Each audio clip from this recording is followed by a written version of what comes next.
Bonsoir, soyez les bienvenus à Rezé. J'ai envie de dire bienvenue chez vous. On est ensemble pour environ une heure et demie. Nous allons vous parler de Rezé 2022 et pour ce faire, bien sûr, nous recevrons des invités autour de cette table et un grand témoin, monsieur le maire Hervé Naud. Bonsoir. N'hésitez pas à prendre votre micro. C'est mieux? Oui. Bonsoir. Bonsoir. Des vœux un peu particuliers cette année, monsieur le maire? Est-ce qu'on peut enlever bien le sûr. masque? Oui, parce que comme nous sommes très distanciés les uns des autres, on va se permettre de l'enlever. Puis en plus, cette salle magnifique, celle de la Soufflerie. L'auditorium. L'auditorium de la Soufflerie. Voilà.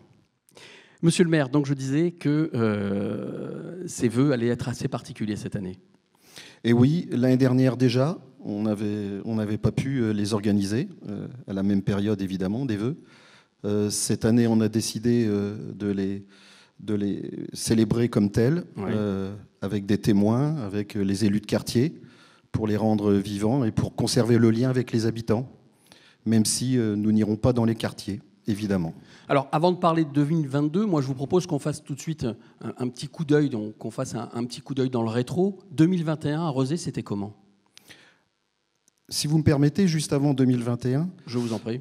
j'aurais bien aimé quand même démarrer par souhaiter mes vœux. Quitte à les souhaiter aussi à la fin, Mais vous avez bien comme raison. pourront le faire évidemment les élus et tous les témoins qui passeront. Je l'ai dit au début, bienvenue chez vous. Voilà, alors bienvenue à tous les Rezéennes et Rezéens qui nous regardent, j'espère très nombreux. Je leur souhaite évidemment les meilleurs vœux de la municipalité, de tous les élus du conseil municipal. Je leur souhaite aussi évidemment une année belle, heureuse et la plus douce possible, de rester optimistes malgré les conditions sanitaires actuelles. Ouais. Soyons confiants en l'avenir. Et d'ailleurs, j'en profite pour dire aux Rezéennes et Rezéens qui le souhaitent, de ne pas hésiter à se faire vacciner au centre de vaccination de la Trocardière, qui est ouvert depuis le mardi 11 janvier. Il y a des places. Ils peuvent y aller, évidemment, en consultant Doctolib, mais même sans rendez-vous. Ça, ils auront peut-être un petit temps d'attente, mais en tout cas, qu'ils en profitent de ce centre qui était demandé par la ville et que le préfet et l'ARS a bien voulu ouvrir, donc le 11 janvier. 2021, donc, le coup d'œil dans le rétro. Alors le coup d'œil dans le rétro, écoutez, ça sera d'abord la charte citoyenne. La charte citoyenne que nous avons votée au conseil municipal, qui reprend un ensemble d'engagements des élus vis-à-vis des habitants, vis-à-vis des associations, dans le cadre d'instances de dialogue que nous avons renouvelées. Et donc, c'était important aussi que l'unanimité soit faite en conseil municipal sur cette charte citoyenne qui fixe le cadre de notre engagement de campagne qui réside dans le dialogue avec les habitants et selon les instances différentes. Un dialogue qui va, quelque part, on ne va pas dire inciter, mais motiver les citoyens à s'impliquer. Exactement. Différentes instances ont été programmées, descendantes, ascendantes, mais on aura peut-être l'occasion d'en parler aussi. Bien sûr. Il y a évidemment en 2021 la consultation sur Grandir et vivre ensemble, qui concerne tous les jeunes de 0 à 25 ans, qui a été initiée pour impulser le projet éducatif de territoire. Il se poursuivra évidemment en 2022. Ça a permis de consulter évidemment les jeunes, les parents, toute la communauté éducative, en lien avec les services, les élus. Et tout ça est très riche et très prometteur. Et puis fin 2021, je crois qu'il y a eu une concertation, ou en tous les cas une conférence citoyenne. C'est ça, une conférence citoyenne. Ça aussi, c'était un engagement de campagne. De proposer un panel d'habitants représentatifs évidemment de Rezé, des quartiers comme des catégories socio-professionnelles, des âges, etc., mixité.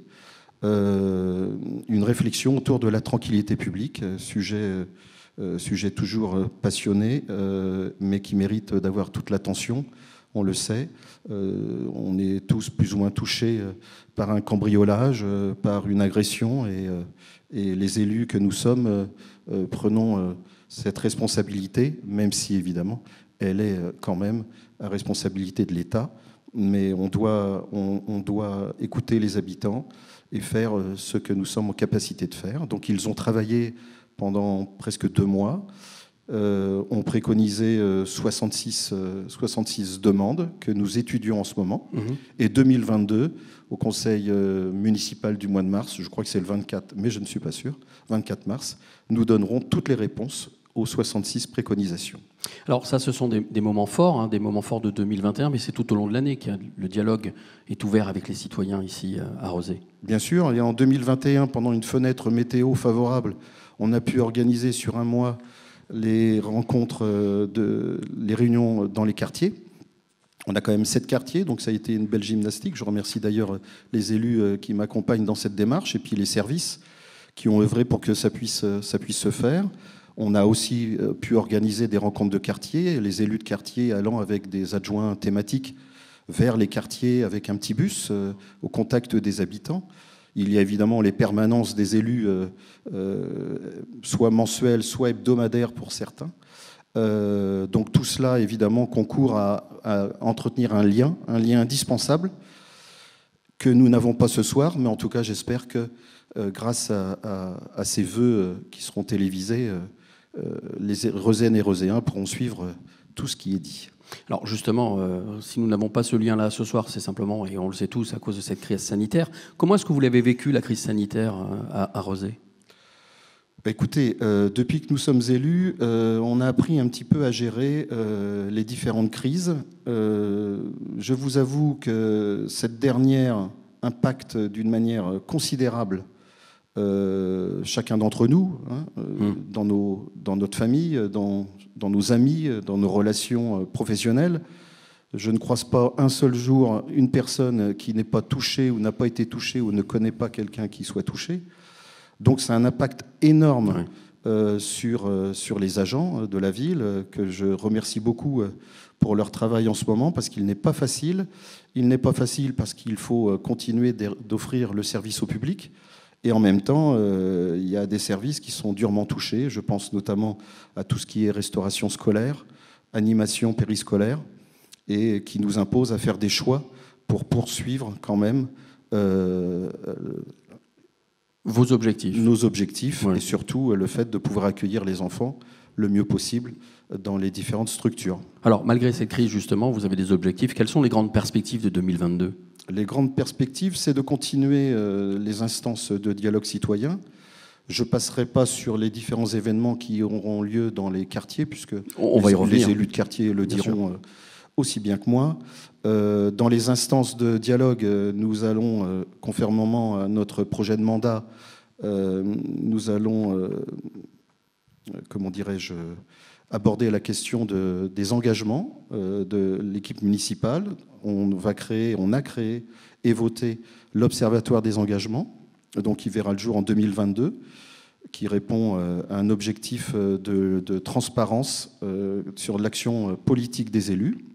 Et puis, on va travailler autour des mobilités avec un S, tant pour les piétons, les cyclistes que les voitures. Ce sont 2 instances pérennes sur le mandat qui vont durer et qui méritent vraiment toute notre attention et notre vigilance, puisqu'on sait que malgré le passage de la ville à 30, comme nombre de villes, tout n'est pas résolu parce qu'on met un panneau à 30, malheureusement. On a encore des chauffards, on a encore une pédagogie à avoir et à travailler pour obliger ou contraindre certains à aller moins vite ou en tout cas être plus regardants envers les autres. Alors, quand on a préparé ce moment, vous avez souvent répété 2 mots, convivialité et festivité. Pour vous, c'est important. 2022, il faut qu'on y revienne. Et oui, on l'espère tous. Oui. Évidemment, ces moments conviviaux, ces moments de partage, ces moments qu'on aurait pu avoir ce soir. Alors oui, l'idée est de renouer avec une fête de la ville qu'on envisage sur ce mandat. Et pour l'envisager, il faut la préparer. Mais on ne va pas la préparer seul. On va justement travailler avec les élus concernés et les habitants et les associations pour cette fête de la ville, qu'on espère forte, joyeuse, conviviale.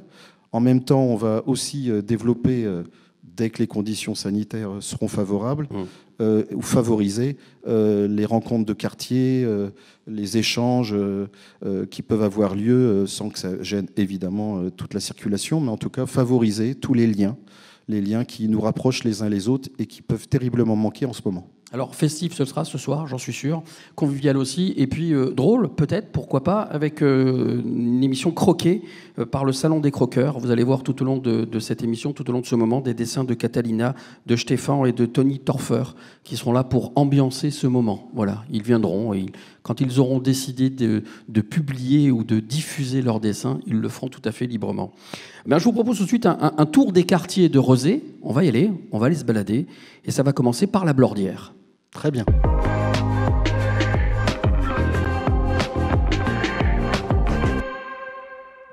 On est donc à la Blordière avec Jean-Louis Gaglione. Bonjour Jean-Louis. Bonjour. Bonjour. Alors avec vous, c'est direction la nature roséenne, hein, c'est le moins qu'on puisse dire.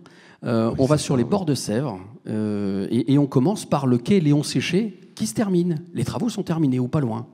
Oui, effectivement, le gros du travaux de réaménagement de ce quai ont eu lieu en 2021, mais les dernières plantations sont en cours et ça va permettre en fait de redécouvrir ce lieu de promenade au printemps sous d'autres perspectives. Les bords de Sèvres, on y reste, hein, il y a eu d'autres choses sur les bords de Sèvres. Alors sur les bords de Sèvres, avec les prairies, il y a de l'éco-pâturage que l'on souhaite préserver, mais surtout développer cette année. Oui. Le ruisseau du Jaunet, on s'en occupe? Oui, sur la commune, nous avons à peu près une demi-douzaine de ruisseaux, et il est quand même temps de s'occuper de ces ruisseaux, de les préserver. Et nous allons commencer cette année par le ruisseau du Jaunet sur toute sa longueur. En février 2022, on a une ouverture du centre social et culturel du Chemin Bleu. Oui. Dites-moi en plus. Eh bien, le CSC Blordière est resté ouvert à la Noël. En fait, il s'agit du bâtiment situé au Chemin Bleu qui a brûlé en 2019, et les travaux la fin des travaux vont permettre en fait la réouverture de ce centre situé au Chemin Bleu. Je parlais tout à l'heure de ville nature, c'est Rezé et ville nature. Rezé, ville nature, mais c'est surtout l'ambition qu'on porte, nous, sur ce mandat, d'avoir ce volet écologique très fort, porté par un pôle d'ailleurs paysager et d'élus très concernés, comme Jean-Louis notamment, qui est certes élu de quartier, mais qui est aussi adjoint en charge notamment de la nature, des eaux et compagnie. Et je vais rajouter quelque chose par rapport au Chêne Gala. La ville a acquis, ou plutôt lui a-t-on donné, des bêtes, des vaches.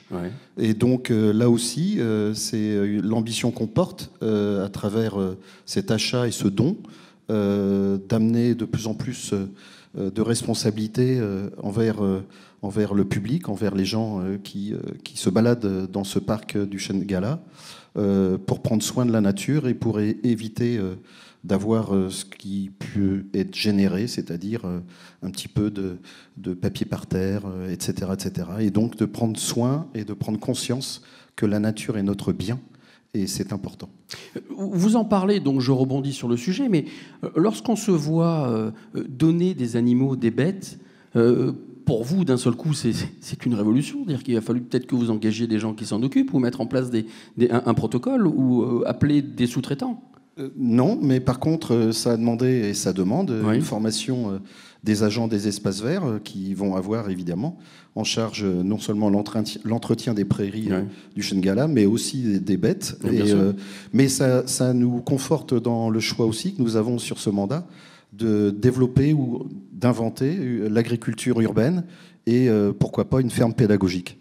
Jean-Louis, je reviens vers vous. La forêt des Naudières en 2022 va aussi se transformer. Alors, le bois des Naudières, oui, il fait partie beaucoup plus loin. Il existe déjà, mais par contre, on va l'ouvrir au public. Donc, il devrait ouvrir au public, en principe, si tout va bien par rapport aux travaux, courant automne de cette année. D'accord. Chacun d'entre vous, chacun des élus de quartier va venir avec quelqu'un qui habite le quartier, qui fait vivre le quartier, qui dynamise le quartier. Et aujourd'hui, vous avez choisi de venir avec Hélène. Bonsoir Hélène. Bonsoir. Vous avez le droit d'envoyer votre masque puisque vous allez nous parler maintenant. Pourquoi avoir choisi de venir avec Hélène là ? Le choix s'est porté sur Hélène par rapport à son activité. Et puis tout ce qui est à côté de ses activités au niveau de son magasin. Il y a une vente de vêtements, ouais. Mais il y a aussi d'autres activités qu'elle réalise. On va en parler tout de suite avec vous, donc Hélène A. Pourquoi ce nom? Parce que le magasin s'appelle Habille-toi et ses petits pois. Pourquoi ce nom? Eh bien, c'est une aventure qui a commencé il y a 6 ans, un peu plus, ouais. Même maintenant. J'ai démarré par de la vente à domicile sur le vêtement d'occasion enfant. Et à l'époque, mon entreprise s'appelait Habille-toi. Ouais. Voilà. Quand est arrivée l'aventure de la boutique, je me suis dit qu'il y aurait plus de choses dans cette boutique que des vêtements. Pas des petits pois à manger, mais les petits pois, c'est tout ce qui s'est rajouté. Les livres, les jouets, les intervenants pour les ateliers, toutes ces petites choses en plus qui agrémentent l'habillement. Alors Jean-Louis nous l'a dit, hein, c'est un magasin dépôt-vente. Oui. Vous faites dans le vêtement d'enfant, jouets, livres, etc. Puriculture, oui. Qu'est-ce qui fait qu'un jour on se dit, tiens, je vais lancer un magasin de dépôt-vente? L'envie d'avoir un métier concret qui donne du sens, autant dans ma vie personnelle que dans le côté citoyen, de se dire qu'on fait quelque chose d'utile pour la planète. Et voilà, et du coup d'avoir un contact humain très présent, voilà, d'être en lien avec les gens au quotidien, ça c'est vraiment chouette. Votre clientèle vient d'où? Du quartier, beaucoup. D'accord. Il y a pas mal de gens à pied, en vélo, des rues voisines. Voilà. Et puis un peu plus loin, de Rezé, mais aussi du département en général. D'accord. Voilà, mes anciens clients quand j'étais en itinérance encore aussi. Alors, c'est un magasin, mais ce sont aussi des ateliers avec des intervenants extérieurs. Oui. L'intérêt de ce magasin, c'était de faire vivre autrement que par de la vente pure, et que ça soit un lieu de vie. Donc il y a plusieurs intervenants qui sont là pour animer des ateliers pour les parents ou les futurs parents, pour du portage, du yoga prénatal. Je ne vais pas tous les citer, mais et puis après des ateliers avec ses enfants, du massage, de l'éveil musical. Ouais. Voilà, il y a beaucoup de choses. Le programme, on le trouve où? Le programme, on le trouve sur le site internet habille-toi.fr. Tout est en ligne et voilà, on a toutes les infos dessus. Merci beaucoup. Monsieur le maire, ça va revenir aujourd'hui. Hein. Rezé, ville solidaire, Rezé, ville bienveillante, ville nature. Ce sont des constatations qu'on doit faire d'ores et déjà. Oui, juste avant, je voudrais quand même signaler mon plaisir de voir le témoin ici présent à côté de vous, parce que ce témoin a une histoire particulière. C'est qu'elle fut dans ma classe lorsque j'étais enseignant, il y a maintenant longtemps. 30 ans. Hier. Et c'est un bonheur de la voir parce qu'elle est restée à Rezé, donc ça veut dire aussi que cette ville lui plaît, et son investissement aujourd'hui montre à quel point le volet solidarité, effectivement, et le besoin d'être au plus près des habitants, elle le pratique, et je ne suis qu'honoré par sa présence et par son travail. Est-ce que Hélène, déjà à l'époque, était bienveillante? Excellente élève. Bien sûr, tout de suite. Mais est-ce qu'elle déjà se tournait vers les autres? Comme elle nous l'a dit, est-ce qu'elle avait envie de se réaliser? Est-ce qu'elle le montrait déjà à l'époque? Alors là, je me rappelle très bien d'Hélène petite. Vous dire, à part qu'elle fut excellente, qu'elle se tournait vers les autres, je serais un petit peu menteur. Hein. D'accord. Donc je ne m'aventurerai pas sur ce domaine. Mais ça ne m'étonnerait pas quand même. Bon, en tous les cas, on va revenir à Rezé. Oui. Ça va, Hélène? Ça va toujours bien? Ça va bien, ouais. Bon, on va revenir à Rezé, donc ville bienveillante. Oui, une ville évidemment qui a le souci de la solidarité, du soutien et l'envie que tout ça fonctionne bien. Ça n'empêche pas les soucis qu'on peut rencontrer dans une ville de 43 000 habitants. Je parlais tout à l'heure notamment des problèmes liés à la circulation, de quelques chauffards bien excités. Mais l'ambition qui est portée, et qui est portée depuis très longtemps sur Rezé, c'est dans son ADN, et c'est un ADN qui est construit, comme je le dis depuis très longtemps, mais qui est poursuivi aujourd'hui avec la nouvelle équipe sur le volet solidarité et bienveillance. Merci beaucoup Jean-Louis, merci Hélène. Merci à tous les deux. Merci bien. De la Blordière, on va passer au quartier de l'Hôtel de Ville et on va recevoir une invitée que vous n'avez pas pu avoir comme élève.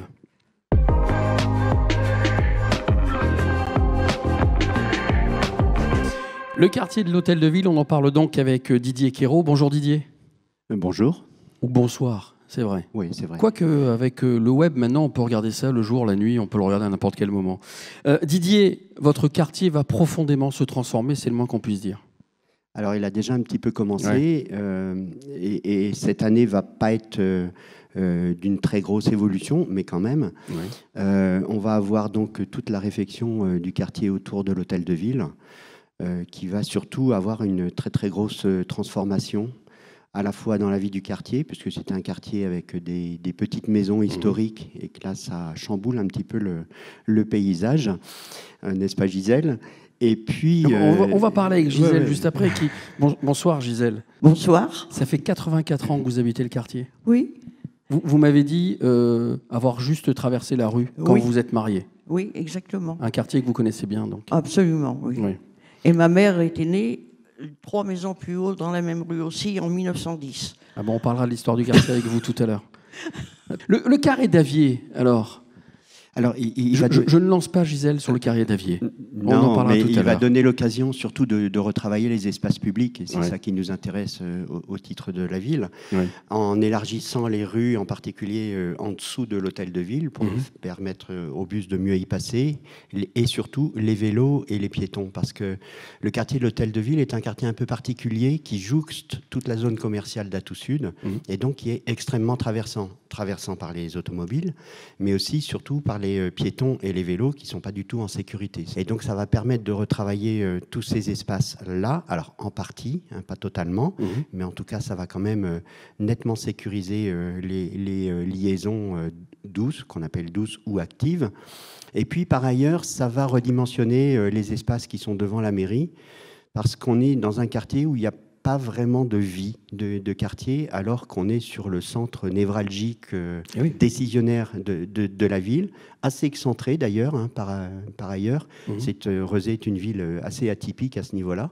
Et donc, en redimensionnant les espaces publics, ça va permettre d'ouvrir une place, éventuellement d'avoir des commerces qui auront des terrasses dès qu'il fera beau, et donc ça mettra un petit peu d'animation et donner un peu plus d'humain dans ce monde très minéral. Oui, parce que ce quartier est un peu une voie d'accueil. Quand on vient à la mairie, quand on vient à un mariage à Rezé, on passe par ce quartier-là. Complètement.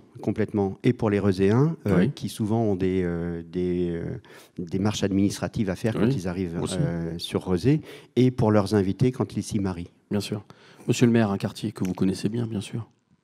Je le connais bien, effectivement. Je pense que je les connais à peu près tous bien, mais celui-là en particulier, puisque j'y vais un peu tous les jours en ce moment. C'est un quartier aussi que j'ai connu en tant qu'enseignant à l'école Plancher, situé tout près de chez Gisèle. C'est un quartier aussi où une amicale laïque très ancienne a son foyer, ses activités. Évidemment, en ce moment, un peu moins, mais je me rappelle notamment, mais Gisèle en parlera sans doute, des fêtes d'école dans la prairie et qui amenaient un monde considérable. Et alors là, pour le coup, l'esprit convivial qu'on notait tout à l'heure. Je veux aussi dire que dans ce quartier, qui est évidemment très ancien, il avait besoin quand même, évidemment, de prendre une nouvelle dynamique. Bon, ce projet du carré d'Avier n'est pas le nôtre. Par contre, ce qui va être nôtre, c'est de travailler justement, comme le disait Didier Quérault, sur les équipements, sur la voirie, sur redynamiser le quartier et essayer de trouver les commerçants qui manquent. Lui mettre de l'animation et de la vie.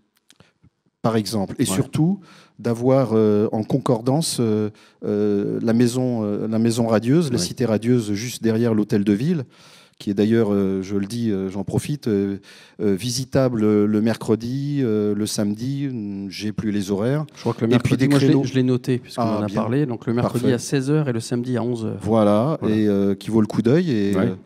Et d'ailleurs, à propos de la maison radieuse, il y a eu, mais peut-être que Didier voulait l'évoquer, mais je vais finir quand même. Du coup, l'école maternelle qui se situe sur la terrasse de la maison radieuse et qui a subi des gros travaux, des travaux difficiles, délicats, puisque c'est une architecture spéciale, c'est un accord des bâtiments de France, il faut les mêmes matériaux. Ça, c'est terminé, bien terminé, et il y a une belle école toute neuve, ou presque, au-dessus du Corbusier. Gisèle a vécu l'arrivée de la maison radieuse, n'est-ce pas Gisèle ? Oh oui, Et vous m'avez dit qu'à l'époque, vous aviez une trouille de cette maison radieuse. Ah, c'était affreux. Affreux, affreux. Quand on a vu monter ça de notre fenêtre de chez nous, on voyait monter le Corbusier. J'ai dit, mais c'est pas possible. Mais ça n'a pas été la seule transformation. Hein, oui, mais ça vous a fait peur pas longtemps. Je m'y suis jamais habituée. Ah bon? Ah. Je l'aime toujours aussi peu. Ah. Pourtant, c'est pas désagréable à l'intérieur. Je suis bien allée des fois, mais non, vraiment, pour moi, c'est des cages à lapins. D'accord. Oui, mais c'est vrai que vous habitez une petite maison, vous. Vous avez toujours habité les petites maisons historiques. Ah bah oui, les petites maisons, oui, sûrement. Ouais. Moi, ma maison, c'était une salle qui servait aux Templiers, que du temps où il y avait la chapelle sur la place. J'allais dire que c'est le cœur historique de la ville, mais je ne me trompe pas. Gisèle vient de le dire en plus. Hein. Ouais. Vous m'avez parlé aussi des champs qui ont disparu. Là où on faisait les fêtes. Les champs, oui. Enfin, quand ils ont construit l'école Plancher. Parce que dans le fond de mon jardin, j'avais un champ avec des vaches. Puis un jour, j'en reviens de travailler. Il n'y avait plus d'arbres, il y a des bulldozers, tout était abattu. Et on a construit l'école. Mais à ce moment-là, il n'y avait pas, si vous voulez, la communication. On ne savait pas. Un soir, on est rentré chez nous et puis il n'y avait plus d'arbres. Il y avait l'école des garçons à la place de la mairie où nous sommes. Oui, il y avait l'école d'Avier. Moi, je l'ai connue. Et puis là, il y avait l'école Plancher, mais qui était juste 3 classes en façade et la classe dans la cour. Tout à fait. Hein, et puis ils ont donc pris tous les champs pour faire une maternelle, parce que la maternelle était en bâtiment en bois derrière Carmaria. Vous ne connaissez pas Carmaria? Ils ont pris parce que c'était nécessaire. Vous aurez tout le temps d'en parler tous les deux tout à l'heure, si vous le voulez bien, en remettant votre masque, parce que le temps passe. Oui. Juste une petite question. Vous qui avez donc vécu toutes ces transformations-là, alors vous qui avez vu arriver le béton, hein, vous l'avez dit, etc., oui. etc., ce qui vous a fait rester dans ce quartier, c'est la vie entre vous. Ah oui, c'est la solidarité entre vous. Heureusement qu'on a une vie là sur notre place, la vie de quartier, c'est formidable. Tous les ans qu'il y ait n'importe quoi, il y a toujours une fête de quartier. Elle est dans un jardin si elle n'est pas sur la route. Mais on se retrouve toujours une dizaine. Les anniversaires, ça se fête. Tout se fête. Et il y a des gens, ils sont rendus à leur 3e maison autour de la place. Ils ne veulent pas s'en aller. Ça doit faire plaisir d'entendre ça, non? Bien sûr. Bien sûr, c'est les liens, c'est la convivialité, c'est un voisinage attentif l'un avec l'autre. Tout ça, ça forge évidemment un esprit convivial, mais surtout de solidarité. Ouais. De solidarité et de dialogue, puisque bientôt, il y a de nouvelles réunions qui sont prévues pour parler de mobilité, de tramway par exemple. Oui, aussi. D'ailleurs, on a ouvert on a fait un appel à volontaires pour discuter sur ces questions-là. Je rebondissais sur ce que disait Gisèle. Ce qui est à noter aussi sur son micro-quartier, c'est qu'elle est native de ce micro-quartier. Elle ne l'a jamais quitté. Et pourtant, les jeunes qui y arrivent sont hyper bien accueillis. Et il y a un lien intergénérationnel qui fait vraiment plaisir à voir, puisque j'ai eu la chance de passer lors d'une de leurs fêtes. Et donc, et que j'ai marié quelques jeunes du quartier. Et donc, il y a vraiment ce lien d'accueil, de bienveillance qui fait partie de l'ADN de Rezé. Je vous remercie à tous les deux. Merci Gisèle. Merci d'être venue. Merci. Merci à vous. On va à Ragon maintenant ? Allons-y. C'est à l'autre bout de la ville, mais on n'a pas peur. Même pas peur. Bah, non.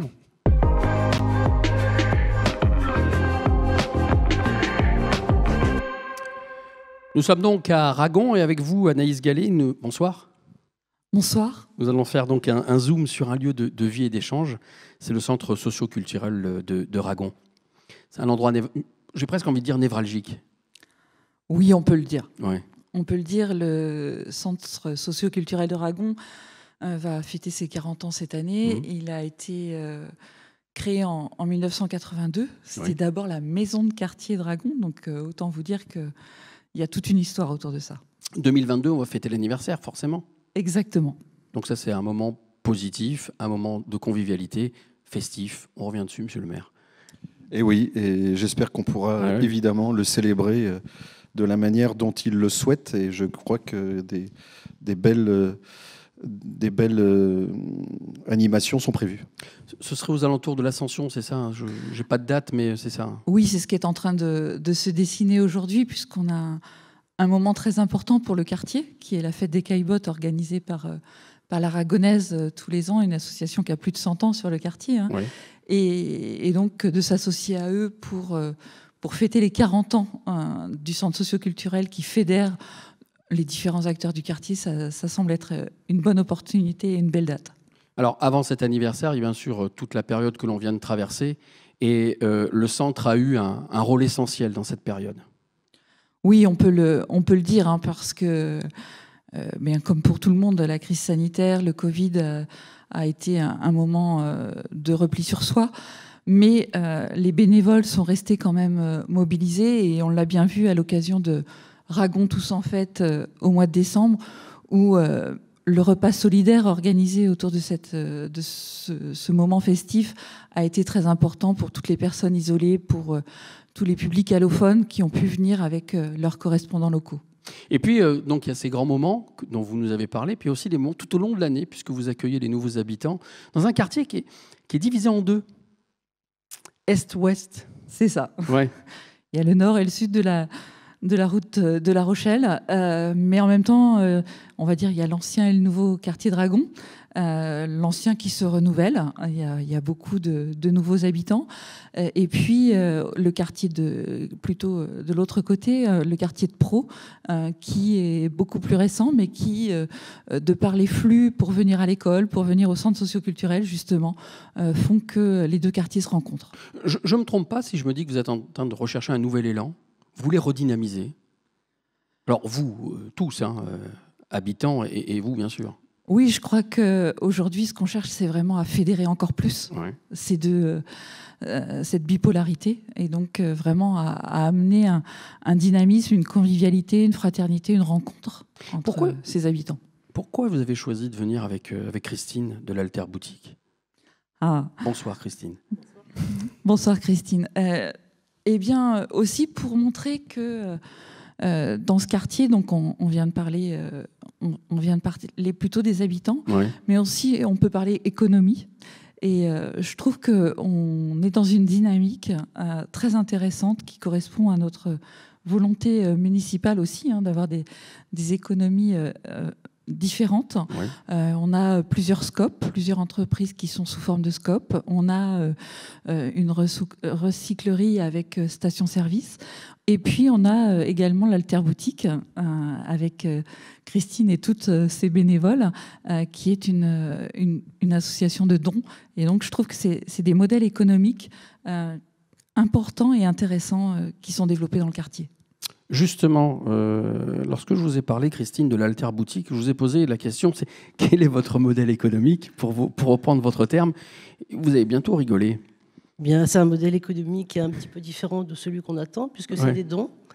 Donc, c'est une économie faite par le don. Oui, pour moi, il y avait écrit Alter Boutique. Je me suis dit boutique égale chiffre d'affaires, et absolument pas. Vous êtes tous bénévoles. Pas. On est tous bénévoles. Voilà, on amène, on donne, et on vient et on prend si on a envie. Voilà, on peut donner et prendre, on peut juste donner ou on peut juste prendre. L'idée de l'association, c'était quoi ? Au départ, c'était arrêter de gaspiller et recycler surtout. Voilà. Alors avec vous, on ne gaspille plus quoi ? Alors, on ne gaspille plus les vêtements, la vaisselle, la déco, le petit électroménager, les jouets d'enfants. On a eu un partenariat avec le CSC Ragon au mois de décembre, et on a eu à peu près 70 enfants qui sont venus chercher des jouets. D'accord. Vous êtes ouvert depuis 2019 ? Alors, on existe depuis 2019 et on est sur Ragon depuis mai 2021. Comment ça s'est passé en 2020 ? Cette année qu'on aimerait bien oublier tous. Une année blanche. On n'a rien fait. Vous n'avez rien fait ? Non. Et donc, à la reprise, vous avez senti qu'il y avait un vrai besoin ? Alors, la reprise, elle s'est faite doucement, parce que personne n'avait trop envie de sortir. Et puis, là, maintenant, depuis mai, on a donné à peu près 2500 vêtements, 2500 objets. Et au mois de décembre, on a donné 450 jouets. Alors, je n'ai pas de point de comparaison, mais j'ai l'impression que ça fonctionne, d'autant que vous aimeriez monter un réseau national. L'idée, ce serait, à terme, de monter un réseau national des boutiques gratuites, parce qu'en fait, ça existe de plus en plus. Et ce serait vraiment génial de faire un truc national. Monsieur le maire, j'avais dit qu'on parlerait de solidarité et d'entraide. Ce sont deux valeurs fortes à Rezé. Là, je n'ai pas peur de le dire. Moi non plus, je n'ai pas peur de le dire, et j'ai surtout, je suis surtout très fier qu'on ait pu accueillir à l'ancien Mécakit de Ragon 3 associations, dont 2, une Alter Boutique dont nous évoquons maintenant, et puis les Menuisières, qui est aussi un atelier de femmes qui font donc de la menuiserie. Ça prend tout son sens, évidemment, et quand il s'agit de trouver un local, on s'est évidemment porté sur ce versant solidaire, soutien, parce que c'est nécessaire. Et puis, ça répond à une forte demande, et une forte demande qui, si on ne la soutient pas, si on ne l'aide pas, eh bien, ne pourrait pas fournir les 70 jouets à Noël pour les enfants, comme dit précédemment. Oui. Vous êtes fiers? Oui. Oui. Je crois qu'on peut être fiers dans ce cas-là. Bah oui. Ouais. Il y a tous les bénévoles, on est une vingtaine de bénévoles et on est toutes fiers. Et on peut venir vous rejoindre? Bien sûr, on a toujours besoin de bénévoles. Comment on fait pour vous trouver? Bah, vous venez à la boutique. Et la boutique, elle est? Elle est sur le site de la Caratière à Ragon. Ouais. Et on est ouvert le mercredi après-midi, le jeudi en fin d'après-midi et le samedi matin. Ok. Voilà. Merci beaucoup à toutes les deux. Merci. Merci à vous. Si de votre côté, vous vous êtes demandé déjà où c'est, là où c'est, là où c'est, on dirait une chanson de Stromae. Où c'est, là où c'est, où c'est. Pour imaginer ça. Oui. Eh bien, on y répond dans quelques secondes.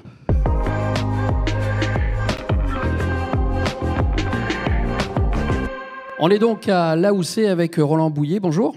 Bonjour. Alors Roland, Trois-Moulins, Claire-Cité, La Jaguère, ça bouge à la Houssay, c'est le moins qu'on puisse dire. Et on va commencer par Trois-Moulins. On ne parle plus du tout de la ZAC.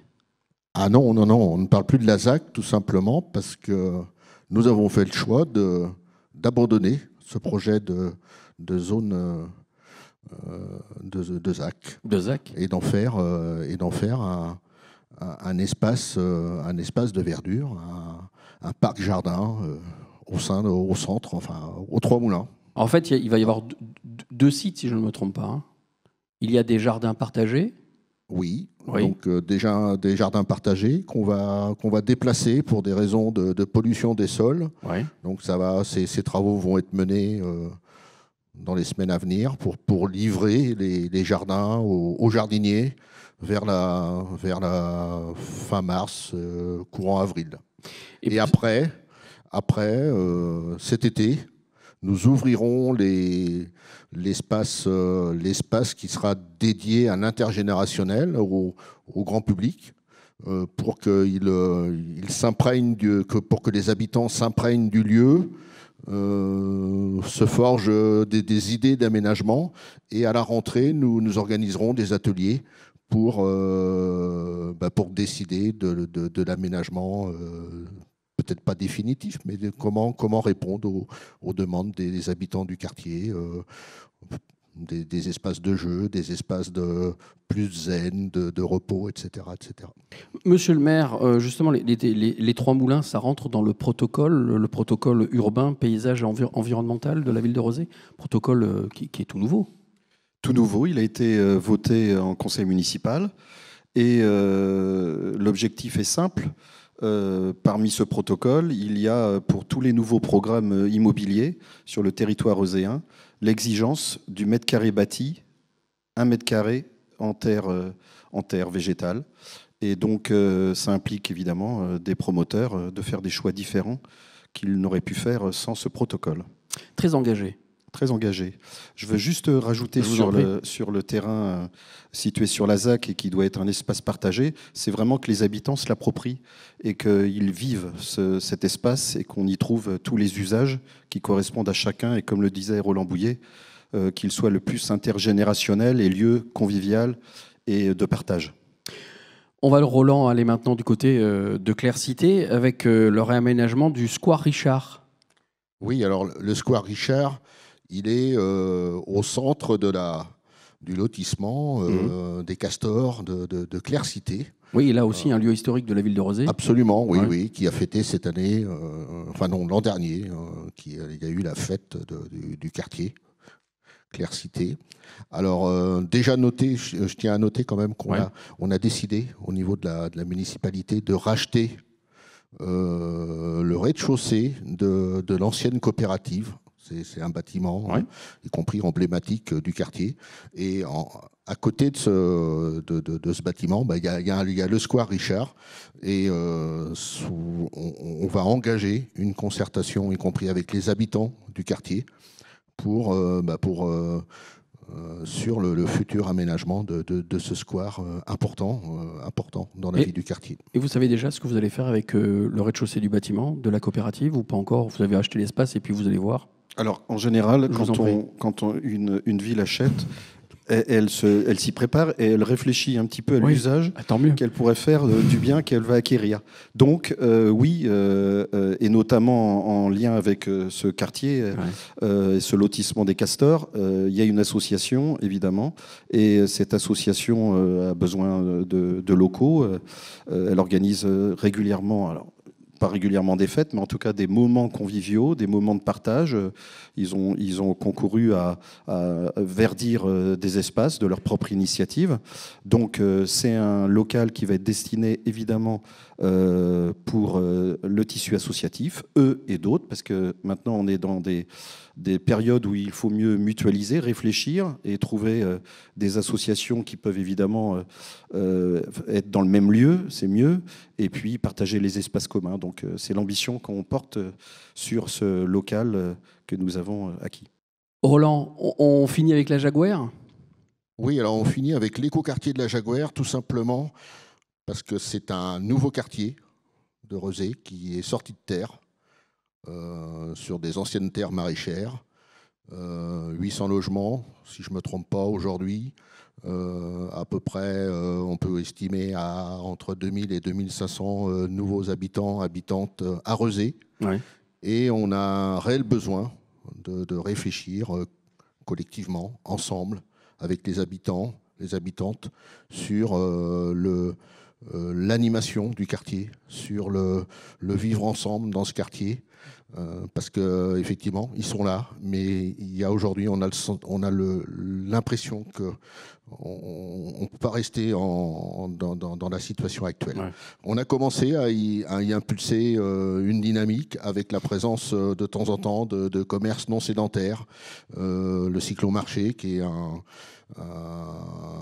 vendeur primeur. Vendeur de primeurs, ouais. Fruits primeurs, un pizzaiolo, mais on a besoin de continuer à travailler le sujet parce que c'est vital. C'est pas un quartier à côté de la ville, c'est un quartier dorénavant qui est dans la ville, mais on a un réel besoin de travailler là-dessus. Lorsqu'on s'est dit à chaque fois qu'un élu de quartier va venir dans l'émission, il faudra qu'il vienne avec quelqu'un du quartier, et vous n'avez pas hésité une seconde, vous avez tout de suite donné le nom de Hervé Revaux, qui est à nos côtés. Bonsoir Hervé. Bonsoir. Alors pour quelle raison avoir choisi Hervé?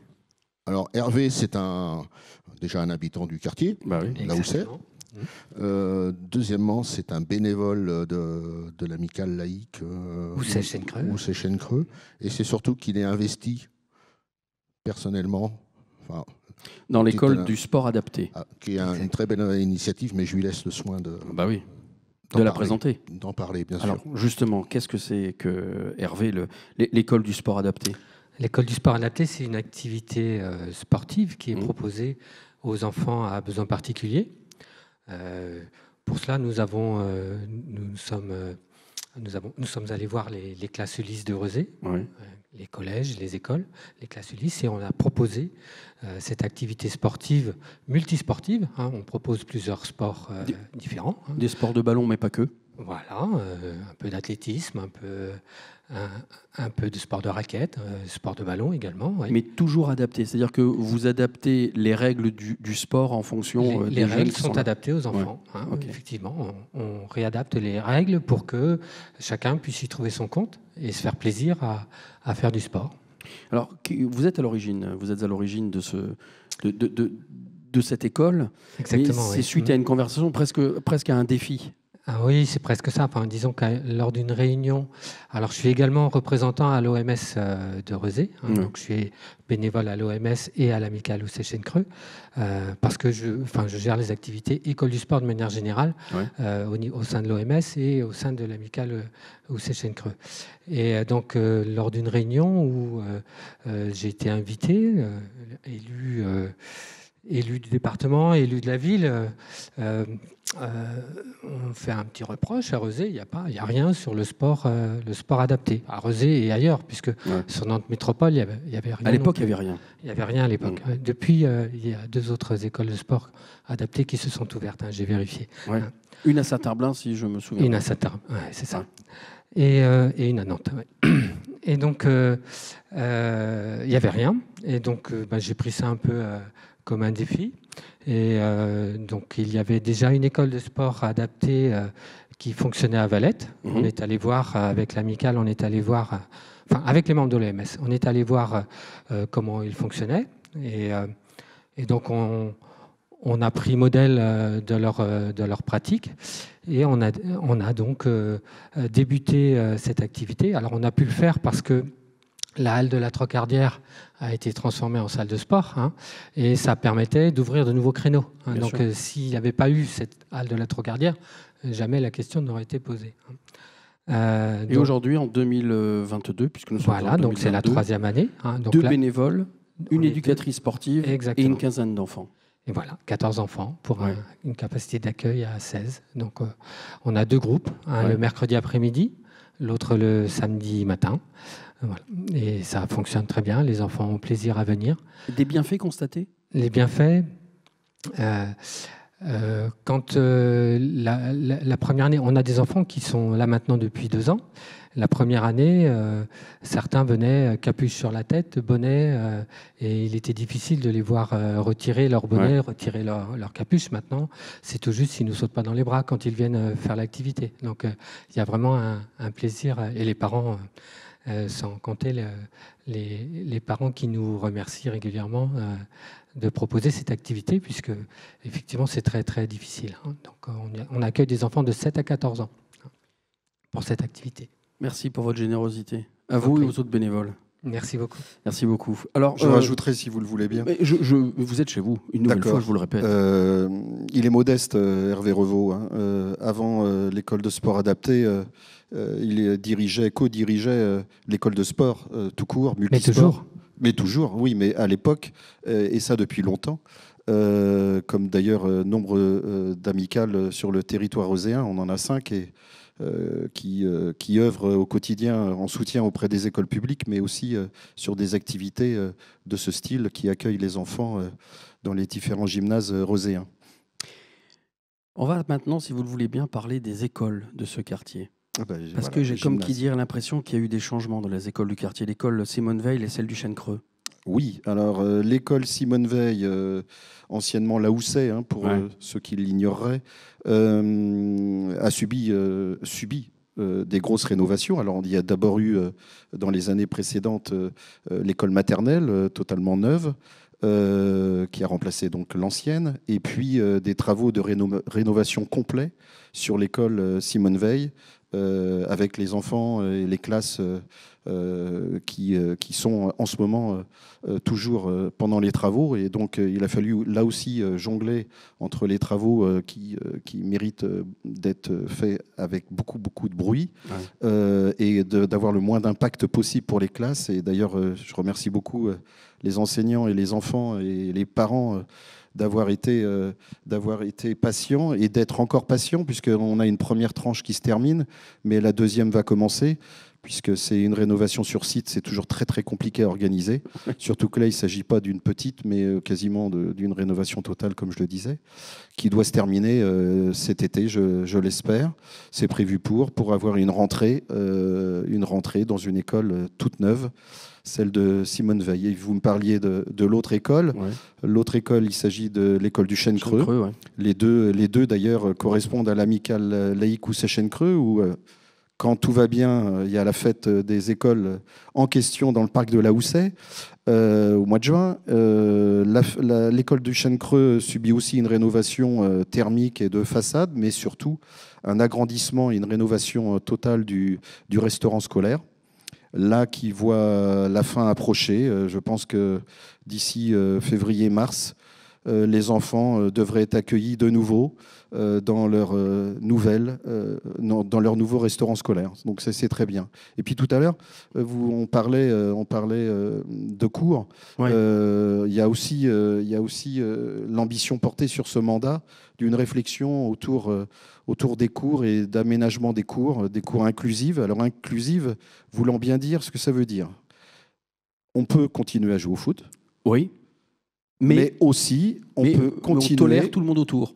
Tout le monde autour, et avec des espaces verts, mais aussi avec, évidemment, les moyens pour les enfants porteurs de handicap de pouvoir pratiquer et évoluer dans la cour sans que ça apporte du danger. Donc, on a l'ambition de travailler sur ces cours inclusives sur ce mandat. Et partager. Et partager, parce que les gars qui font du foot, gars et filles d'ailleurs, parce que tout le monde joue au foot, en plein milieu de la cour de récréation et qui occupent toute la cour de récréation et les autres qui sont exclus, c'est fini ça. Ça, c'est fini. C'est pas plus mal pour ceux qui ne jouent pas au foot, j'ai envie de vous dire. Merci beaucoup à tous les deux. Merci à vous. Merci. On va aller maintenant à Pont-Rousseau, et monsieur le maire, avec un peu de chance, on va manger des frites.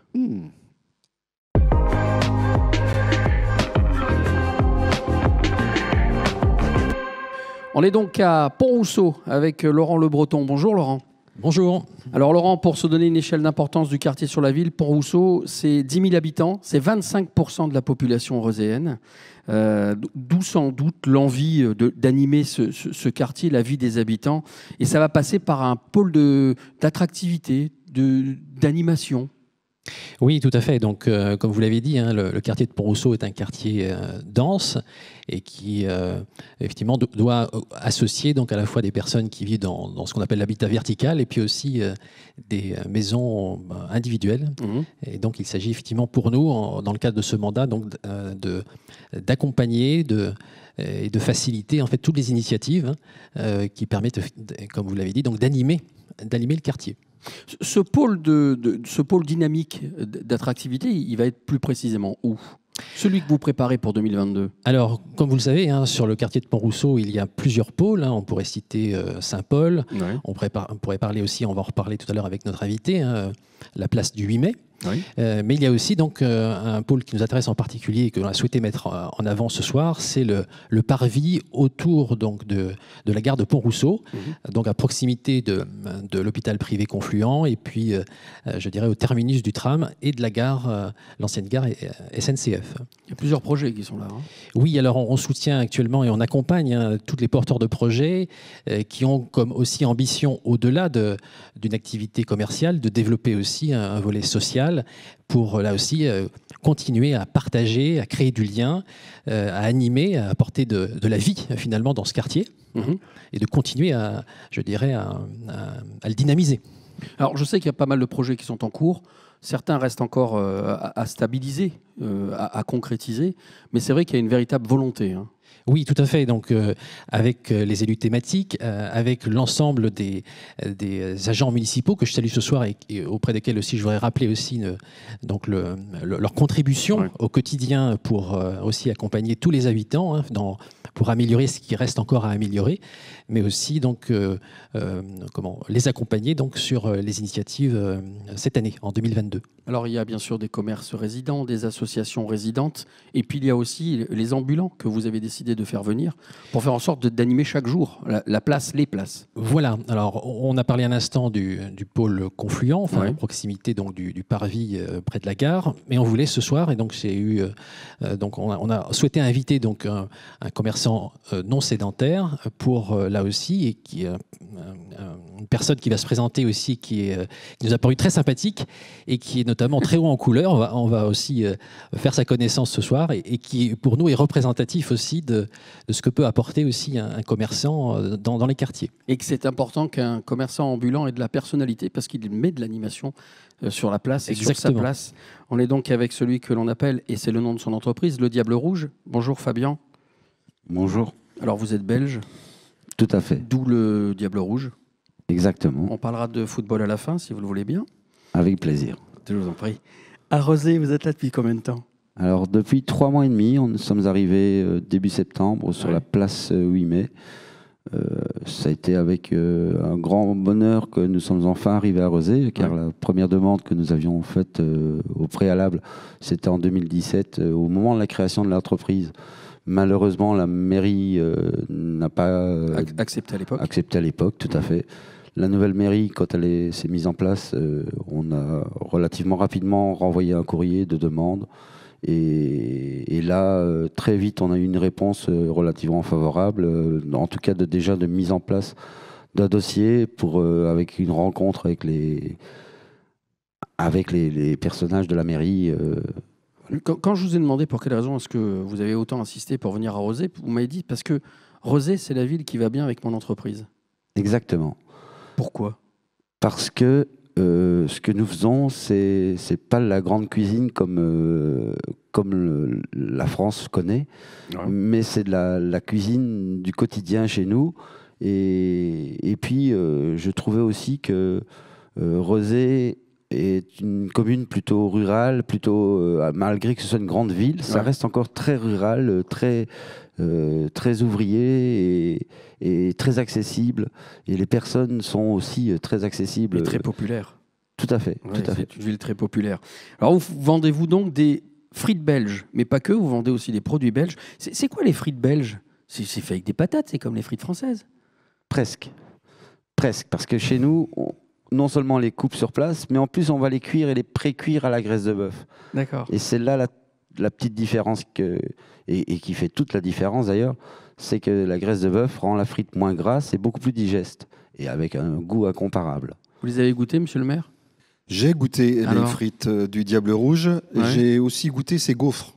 Il en parlera peut-être parce que ce ne sont pas les mêmes que les gaufres que nous avons l'habitude de manger en France. Elles sont beaucoup plus plates une fois. Elles sont beaucoup plus consistantes. On ne va pas dire ça, mais... Non. Mais elles sont comment, la différence c'est que c'est un peu la même différence qu'entre un Belge et un Français. Sur nos gaufres, on n'a besoin de rien rajouter dessus pour qu'elles soient bonnes, figurez-vous. Alors que les gaufres françaises, on sait qu'on est obligé de rajouter un peu de sucre, de la chantilly, de la confiture, quelque chose. N'en dites pas trop parce que vous l'avez expliqué, eu l'autorisation d'être place du 8 mai. J'aimerais pas non plus que ce soir, je sois obligé de dire le contraire. Heureusement, je viens de recevoir l'arrêté municipal pour l'année 2022. Eh ben voilà. Il est dans la boîte aux lettres. Je suis sauvé. Non, vous allez être peinard pendant 1 an. Cherchez pas trop non plus quand même. Non. Bon, vous êtes donc sur la place du 8 mai. Vous y êtes tous les mardis, midi et soir. Et dès 9h du matin, ça vient. C'est ça. Dès 9h du matin, vous avez des gens qui sont là à l'ouverture pour demander les frites. Les premiers, c'est les enfants en général qui, avant d'aller à l'école, prennent peu le temps de déjeuner et aujourd'hui ils prennent un petit déjeuner avec des frites et je peux vous dire qu'ils ont une patate après pour la journée.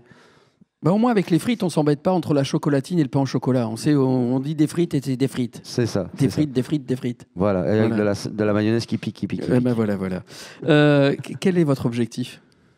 Alors notre objectif sur Rezé, c'est d'abord de fournir la meilleure frite possible à nos clients, de leur rendre aussi un morceau de Belgique, leur apporter un morceau de Belgique dans cette ville, parce que la belgitude fait toujours du bien à tout le monde, c'est connu. Hein. Mmh. Alors c'est vrai que les Belges et les Français on se cherche de temps en temps, mais parce qu'on s'aime bien, et qui aime bien châtie bien. Et c'est vrai que chez vous on est toujours bien accueillis en Belgique, et merci d'être là avec nous ce soir. Merci beaucoup, monsieur. Merci à vous. Voilà. Ce que vous venez d'entendre là, c'est plutôt vachement agréable. Vachement, je ne sais pas si je peux le dire, mais je vais le dire quand même. C'est vrai que entendre un commerçant ambulant dire qu'il veut venir à Rezé depuis longtemps, qu'il est là, qu'il y est bien, qu'il veut y rester, c'est gagné. Oh, je ne dirais pas que c'est gagné. Je dirais que je suis très content et que l'aventure se poursuive le plus longtemps possible. On ne parlera pas de football, monsieur le maire, je vous promets. Que l'aventure se poursuive le plus longtemps possible. Parce que ça répond à une demande, à un besoin, et il l'expliquait fort bien. Je veux aussi dire, parler des commerces, on a fait le choix sur ce mandat d'avoir une élue, et maintenant qui est dédié au commerce et notamment à tout ce qui va être ESS, alors que ça peut être compétence métropolitaine. Pourquoi ? Pour asseoir sur notre territoire aussi ce genre d'initiative et qui doit être portée dans tous les quartiers. On l'a entendu tout à l'heure avec la Mousset. C'est valable aussi sur Trente-Mou, sur Trente-Mou-les-Îles. C'est valable dans d'autres coins, évidemment, du territoire. Donc c'est aussi de développer d'autres moyens de commerce qui sont complémentaires à une dynamique, et notamment sur une dynamique très forte à Port-Rousseau. Il y a eu des commerces nombreux qui ont vu le jour ces dernières années, qu'il faut accompagner, soutenir, qu'ils se montent en association aussi pour être force de proposition, pour animer le quartier.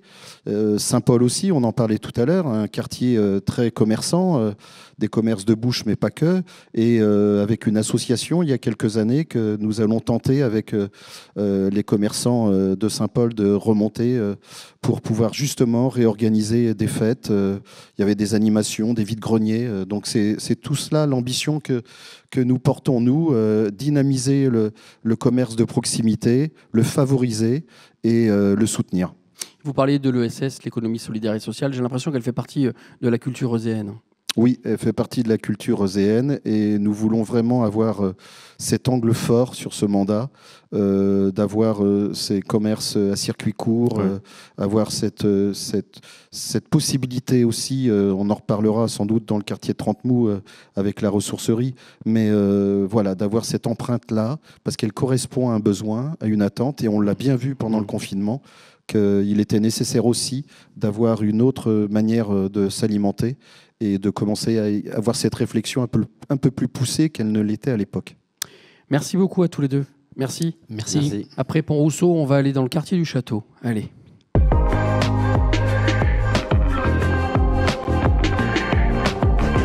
On est donc au quartier du Château avec Annie Hervouette. Bonjour Annie, bonsoir. Bonsoir, mais d'emblée, je tiens à dire que c'est pas... Bien sûr, c'est le nom du quartier, Château. Oui. Mais c'est aussi les Mahaudières et puis Trocardières. Et sur chacun de ces 3 micro-quartiers, on va avoir besoin en 2022 de travailler avec des habitants et des associations pour travailler sur des évolutions du quartier, des espaces publics et d'équipements. Merci de la précision, donc je ferai attention maintenant. Donc, le quartier Château, Trocardières, Mahaudières. Donc il va se passer plein de choses en 2022 et si vous le voulez bien, on va procéder avec méthode. Parce que c'est vrai qu'il y a beaucoup de points à aborder. Déjà pour commencer, évoquons un peu la ZAC qui est prévue. Donc la ZAC, ça concerne le projet de renouvellement urbain qui concerne le nord du quartier du Château, entre la rue du Lieutenant de Monty et puis la place François Mitterrand. À terme, en fait, c'est un quartier où il y aura plus d'espaces verts, où il y aura des nouvelles constructions, des logements neufs et puis aussi des espaces où des gens vont venir travailler. Alors, il y a un avis citoyen qui a été rendu, si je ne me trompe pas, aux alentours du 30 novembre dernier. Oui, tout à fait. Et puis, on reviendra sur cet avis citoyen au mois de mai prochain pour pouvoir continuer les concertations. Oui, c'est ça. Et puis, au mois de mai, on pourra présenter l'esquisse, en fait, donc le schéma, en fait, de ce nouveau quartier, ce quartier renouvelé. Et donc, bien sûr, après, les concertations devront se poursuivre pour affiner, en fait, les choses.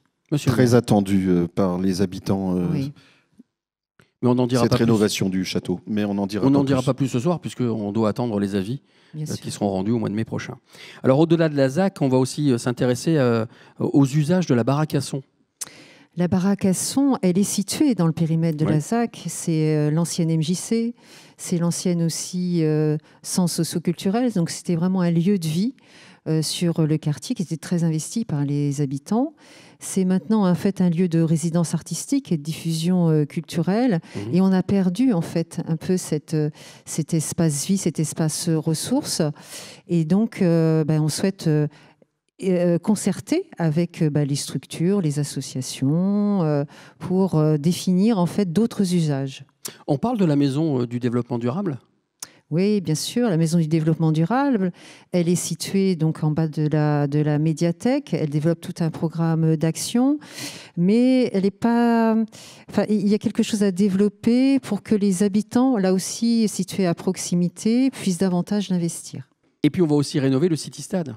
Oui, alors il y a plusieurs espaces sportifs de proximité au cœur du quartier du Château. Celui-ci, celui dont on parle, il est situé à proximité de la pharmacie. Et voilà, il est abîmé. Et donc, il faut effectivement le refaire. Mais il faut le refaire en concertation avec les usagers. Et donc les usagers, en majorité, ce sont des jeunes. Allez, on passe à une autre échelle. Après le City Stade, le stade Léo Lagrange. Donc Léo Lagrange, c'est un lieu connu de tous les Reuséens parce que c'est un équipement structurant pour le sport, situé à côté de la piscine. Il y a plusieurs terrains de foot, des halles de tennis. Et puis, il y a une tribune avec les vestiaires et c'est plus du tout adapté. Et il est nécessaire de rénover complètement cette tribune et d'avoir du coup un équipement adapté aux associations, aux usagers. Et donc, on concertera on travaillera ça avec les associations qui l'utilisent. Alors là, on parle sport, mais monsieur le maire, pour vous, Léo Lagrange, c'est aussi un lieu de lien social. C'est un lieu de lien social très important. D'abord parce que c'est un endroit où différents sports se pratiquent, donc différents utilisateurs qui n'ont pas de lieux franchement conviviaux sur ce stade en ce moment. Et puis l'accessibilité aussi. Il faut rendre ce stade plus accessible, pas forcément seulement aux porteurs de handicap, mais accessible parce que lieux conviviaux, lieux de partage. C'est un endroit où, au-delà de l'aspect du bar qu'il ne faudrait pas trop pointer, c'est un endroit qui permet, je pense, le plus de discuter autre chose que du sport. D'accord. Ce qui est paradoxal. Vous l'avez dit vous-même, lorsque vous avez envie de parler d'autre chose que de sport, c'est là-bas que vous allez. C'est ça. Les marchés, les endroits où il y a du monde. C'est ça. Il faut arriver à se croiser pour arriver à collecter les avis des uns et des autres. On parle de la concertation à propos du parc des Mahaudières. Oui, donc les Mahaudières, c'est un espace vert qui est situé donc au nord du quartier du Château. Et donc, on souhaite réaménager cet espace-là parce que il n'y a pas trop de structure dessus. On peut imaginer beaucoup de choses pour qu'il devienne vraiment un espace de vie extérieur pour les habitants. J'avais dit qu'il y avait beaucoup d'actualités en 2022 à propos de ce quartier, mais on va terminer avec, à propos de la rentrée 2022, on termine avec le groupe scolaire Château Sud.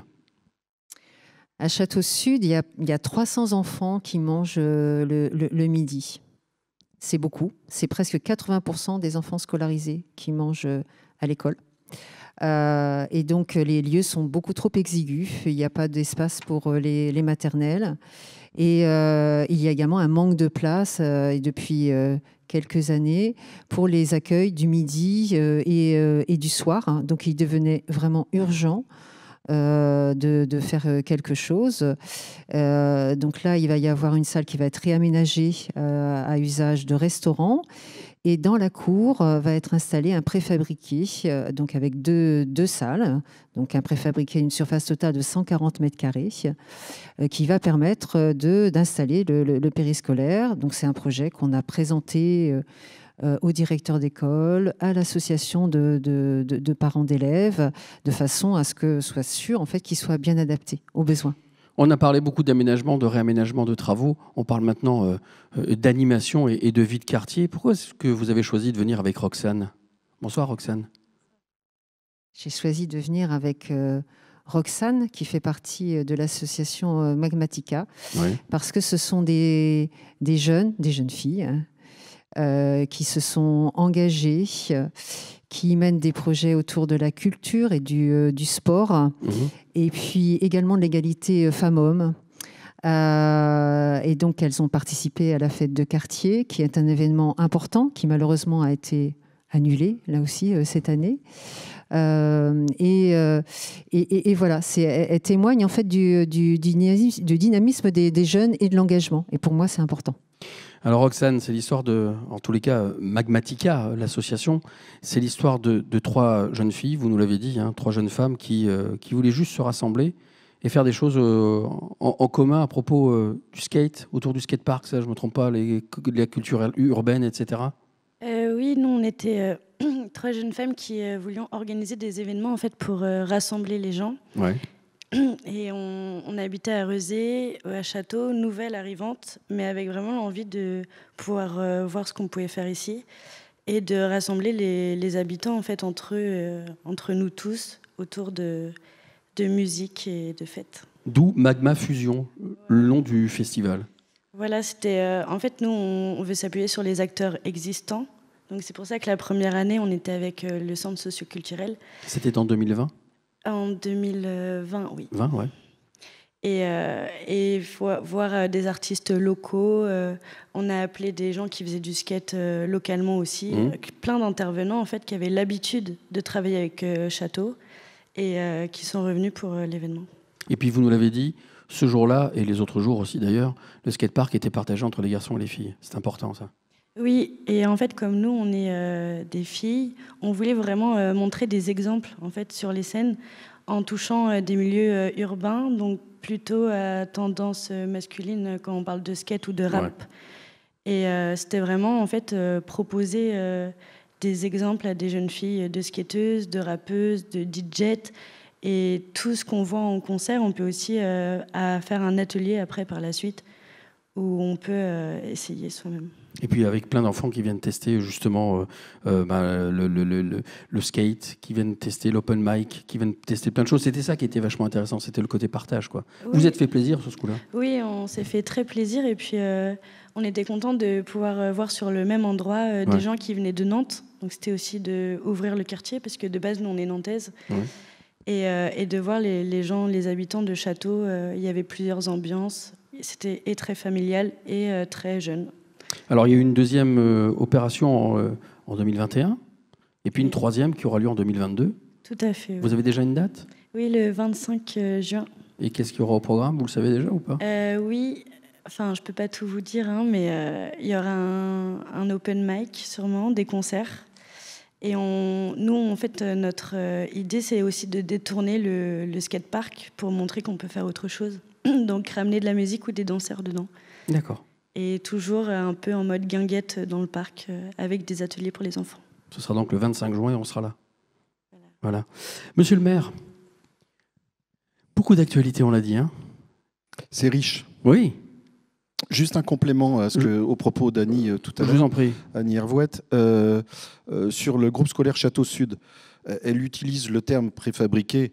C'était notre temps. Hein. Ce sont des modulaires qui vont être bien confortables, mais qui ne sont pas à destination d'y rester trop longtemps. Donc ça va nous permettre, ça va surtout permettre aux élèves, aux enseignants, aux animateurs du périscolaire de pouvoir avoir des locaux bien mieux adaptés et surtout nous de lancer des études pour une extension à venir du restaurant scolaire. Le but étant, dans cette phase de lancement d'études et ensuite de réalisation, qui va durer un certain temps, c'est pas pour 2022, loin de là, mais au moins d'avoir cet accueil et ce souffle nécessaire sur cette école.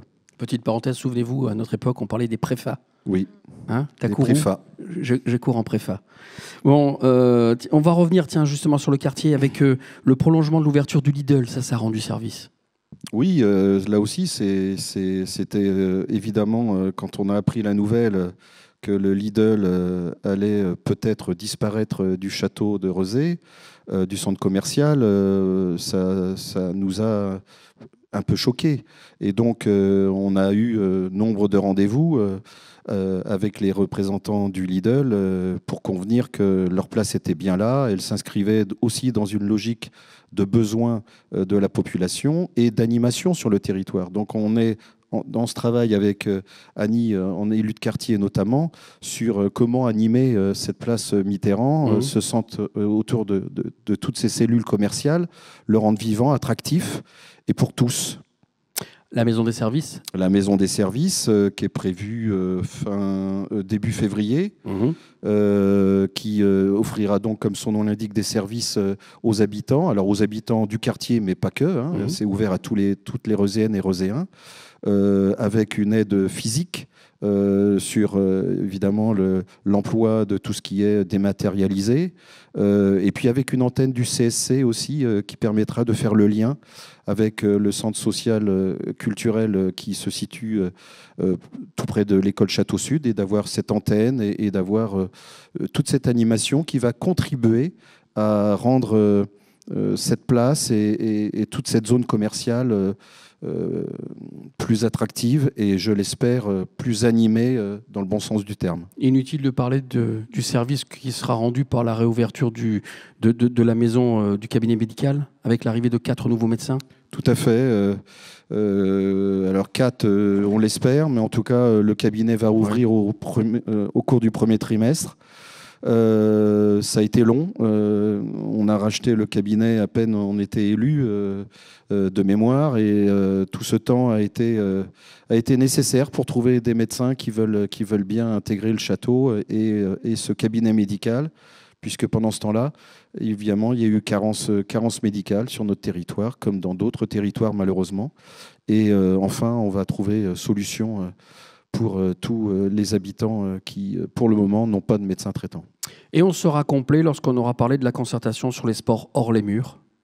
Oui, alors elle aussi, elle va être lancée en 2022. Oui. Je ne vais pas vous en dire plus, puisque là, évidemment, on est dans la phase de concertation, mais elle est importante. On souhaite évidemment donner l'accès au sport pour tous, évidemment soutenir les clubs qui fédèrent, mais aussi de permettre à chacun de pouvoir pratiquer plus librement un sport sans être forcément affilié. Merci beaucoup. Merci à toutes les deux. On sera là le 25 juin, promis. Et pour terminer, maintenant, nous allons du côté de Trente-Mous-les-Îles. Allez.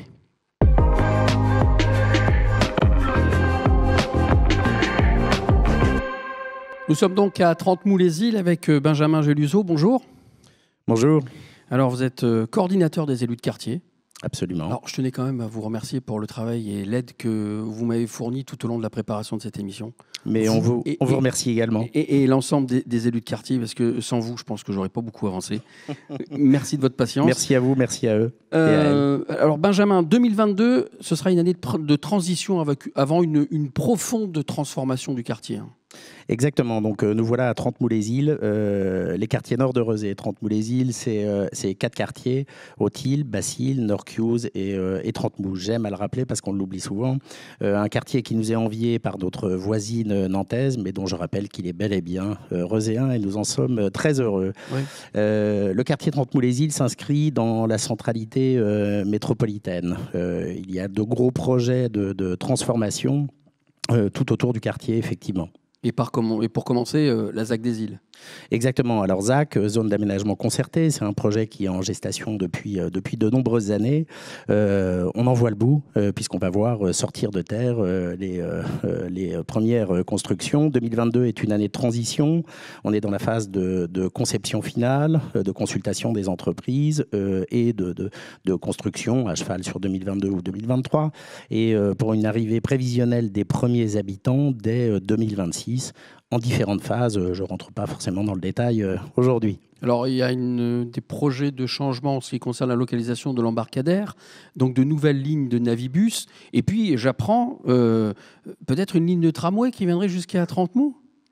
Exactement. Alors ça, c'est la prolongation de la ligne de tramway prévue et le fruit du travail des élus rezéens en concertation et en discussion avec les élus métropolitains.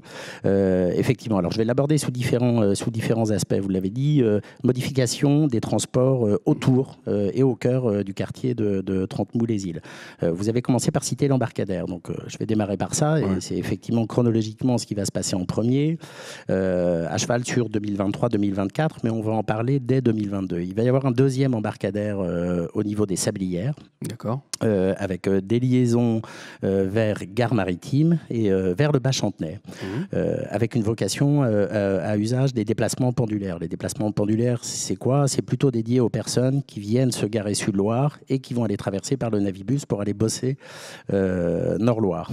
Donc à cette occasion, un nouveau nouveau parking relais, donc à peu près 150 places.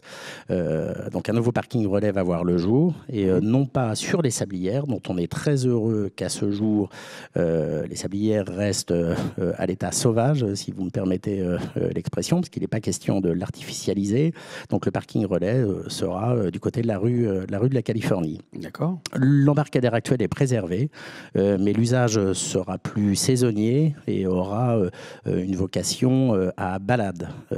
C'est-à-dire qu'il fera les navibus feront des sauts de puce vers la pointe de l'île de Nantes, vers le Bas-Chantenay. C'est une activité très, très saisonnière. Plus touristique. Voilà, exactement, à vocation touristique. Donc ça répond à un réel besoin, puisque certaines liaisons aujourd'hui, selon la saison ou selon les jours de la semaine, sont plutôt engorgées. Vous avez cité le tramway, donc j'y reviens. Il est effectivement prévu que la ligne de tramway qui va franchir la Loire par le pont des Trois Continents arrive à peu près jusqu'au pied de la mairie. Il va se passer beaucoup de choses, donc l'arrivée du tramway, il était également prévu, mais dans des modalités qui restent à définir ou à affiner, un pôle multimodal. Un pôle multimodal, c'est quoi? C'est qu'on va y voir aussi des bus, donc des arrivées ou des départs de bus et des transitions pour l'usage de tramway. J'évoque également, parce que c'est important à l'échelle du quartier, la requalification de la route de Pornic. La route de Pornic, pour celles et ceux qui connaissent aujourd'hui, c'est une grosse pénétrante où ça circule pas mal. Donc l'objectif est plutôt, alors non pas que ça devienne un boulevard urbain, quoique ça peut porter ce nom-là, mais que ce soit une voie multimodale, qu'on fasse place au transport en commun, qu'on fasse place au covoiturage, qu'on donne un espace plus sécurisé au vélo. Donc vous l'aurez compris, à l'échelle du quartier, on veut une place forte au transport en commun, et il y a d'ailleurs à cet effet une ambition forte sur la ZAC Pirmil-les-Îles, avec un nombre de stationnements par foyer très ambitieux. D'accord. Et puis, si on parlait de la Loire à vélo un peu, parce que c'est vrai qu'on s'est parlé du quotidien, mais la Loire à vélo, c'est la balade. Exactement. Bon, on est très branché balade et très branché vélo, vous l'avez compris. Ouais. Voilà, ça fait partie des aménagements concrets qui vont voir le jour, rapidement. Il y a quelques trous dans la raquette aujourd'hui sur le cheminement vélo du parcours de la Loire à vélo. Et là, en l'occurrence, il va y avoir des travaux significatifs à Haute-Île, où habite notre invité, où là, un cheminement vélo va être mis en place et pour assurer à la fois la sécurité des vélos et la sécurité des piétons. Les travaux vont continuer jusqu'à assurer une liaison pérenne et pertinente jusqu'à l'ouest de Trentemoux et encore plus loin. Pourquoi est-ce que vous avez choisi aujourd'hui de parler du composteur? Parce qu'il a été créé il y a 10 ans, le composteur. Fanny est là avec nous ce soir. Bonsoir Fanny. On va parler du composteur ensemble. Pourquoi avoir décidé d'en parler aujourd'hui? Alors écoutez, Fanny le dira mieux que moi. Fanny est arrivée à Haute-Île, donc c'est une jeune Reuséenne, si elle me permet cette expression, arrivée il y a 2 ans, et elle le racontera mieux que moi. Je trouve le témoignage de cette habitante qui vient d'arriver très intéressant dans la mesure où c'est grâce au composteur qu'elle a rencontré ses voisins, mais je lui laisse évidemment la parole. Bon, eh bien allons-y. Alors vous avez rencontré tout le monde en allant chercher du compost et en amenant vos déchets? Effectivement. Donc je suis arrivée, comme disait Monsieur Gébuisseau, il y a 2 ans dans le quartier de la Haute-Île.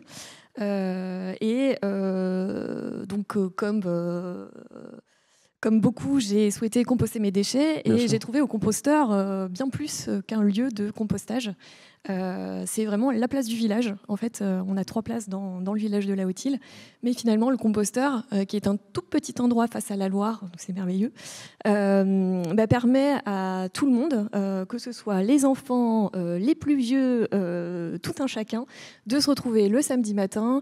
Donc chaque habitant qui est adhérent au compost se propose d'animer la permanence au composteur un samedi matin. Et puis, donc c'est l'occasion de faire connaissance Donc c'est ce qui m'est arrivé en fait. Donc c'est juste le samedi matin lorsque vous allez collecter ou amener vos déchets, enfin collecter le compost ou amener vos déchets, qu'il y a des échanges, ou est-ce que je sais pas, vous organisez un pique-nique du composteur, des soirées entre copains du composteur, enfin bref. La plupart du temps, c'est donc ce petit rendez-vous hebdomadaire qui est quand même assez important pour mettre en relation les uns et les autres, pour échanger sur les dernières nouvelles du quartier, pour parler de, je sais pas, recettes, de plantes, etc. Et on a aussi des animations qui sont proposées donc, régulièrement, donc un petit peu moins, m'a-t-on dit, depuis que je suis arrivée, c'est aussi l'arrivée du Covid. C'est pas de votre faute, hein, je vous rassure. Voilà, non. Mais voilà, en fait, le composteur, donc fête, comme vous l'avez dit, ses 10 ans, a fêté ses 10 ans en fin d'année 2021.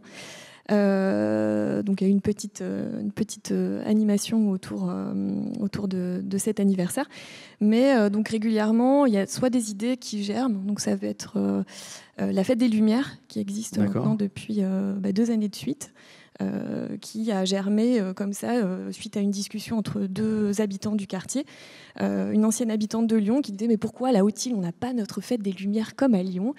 Nous l'avons dorénavant. Voilà, il y a aussi le pédibus qui a été créé grâce à des échanges comme ça un samedi matin au composteur. Donc les enfants se rendent à l'école avec un parent présent. Et donc voilà, c'est vraiment ce type à la fois d'initiative personnelle, mais aussi d'animation collective. Donc l'idée, c'est d'en avoir vraiment un petit peu plus par la suite. Donc moi j'aimerais bien organiser des choses effectivement pas mal autour de la nourriture, hein, on aime bien ça. Mais parce qu'après ça permet aussi d'aller au composteur. Mais oui, tout à fait. Mais oui.